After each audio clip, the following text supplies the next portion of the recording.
حامد میر سینیر صحافي ویلي دي چې عمران خان ته د اسټبلشمنټ د طرفې 3 ځله د ډیل کولو د مذاکرات کولو آفر شوی دی، خو عمران خان دغه مذاکراتو آفر چې کوم دی ټوکراو کړی دی. دا سینیر صحافي په یو لایو شو کې حامد میر چې کوم دی دا انکشافات کړي دي. دا انکشافات یې ولې کړي دي؟ آیا په حقیقت کې اسټبلشمنټ عمران خان ته د مذاکراتو آفر کړی؟ اوس خو د عمران خان حوالې سره دا خبرونه راځي چې کپتان مذاکرات کولو ته تیار دی، مذاکرات به د آئین مطابق کېږي. داسې قسم خبرونه به تاسو وسورئ. خو دې نه مخکې حامد میر ویلي چې کله نه عمران خان ګرفتار شوی دی نو 3 ځله کپتان سره په جیل کې د مذاکرات کولو خبرې شوي دي، خو عمران خان دغه مذاکرات چې کوم دي ډینای کړي دي، مسترد کړي دي. ولې راځئ تفصیلا خبره پې کوو. جی عمران خان 3 ځله د اسټبلشمنټ ډیل مسترد کړی دی. عمران خان 3 ځله د اسټبلشمنټ سره مذاکرات مسترد کړي دي.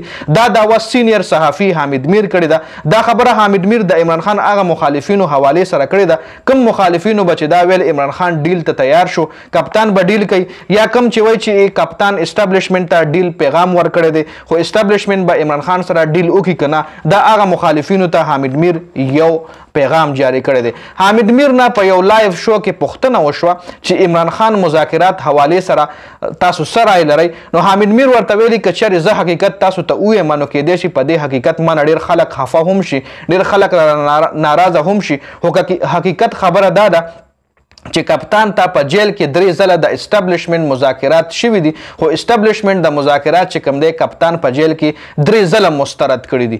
دا حامد میر ویلي دي. جی دا وایي زه حقیقت خبره کوم. کپتان 3 ځله رضا کولو کوشش شوی دی.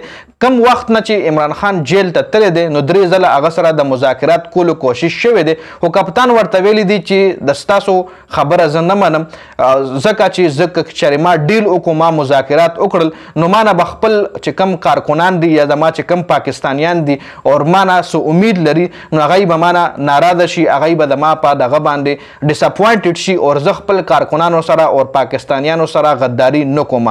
عمران خان نن هم دا پیغام جاری کړی چې زه مذاکراتو ته تیار یم، خو مذاکرات په د آئین مطابق کیږي. مذاکراتو کې لومړنی شرط چې کوم دی کپتان دا کېښودی دی چې ما له دې خپل مینډیټ واپس راکړلی شي. په تیر شوي الیکشن کې پی ټي آی ښه په غټ مارجن باندې الیکشن ګټلی دی او هغه الیکشن د فارم 47 مطابق نورو پارټیانو ته ورکړلی شوی دی. نو په دې وجه کپتان ویلي چې مذاکرات په کوم، خو لومړنی شرط زما دا دی چې ما له د خپل مینډیټ واپس راکړلی شي. کوم سیټونه چې په کالجۍ باندې ما نه اخیستلی شوي دي هغه سیټونه دې ما ته واپس راکړلی شي. لومړنی شرط یې ولې دا کېښودی دی.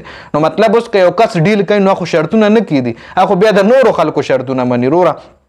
نو دې کې کپتان حوالې سره حامد میر ویلي دي چې کپتان ته په جیل کې 3 ځله د اسټبلشمنټ د طرفې د مذاکراتو آفر شوی دی چې کپتان دغه آفر کمپلیټلی مسترد کړی دی. جی دې حوالې سره تاسو څه رای لرئ په کمنټ کې را سره شریکه کړئ. د ویډیو کتلو ډېره زیاته مننه. والسلام.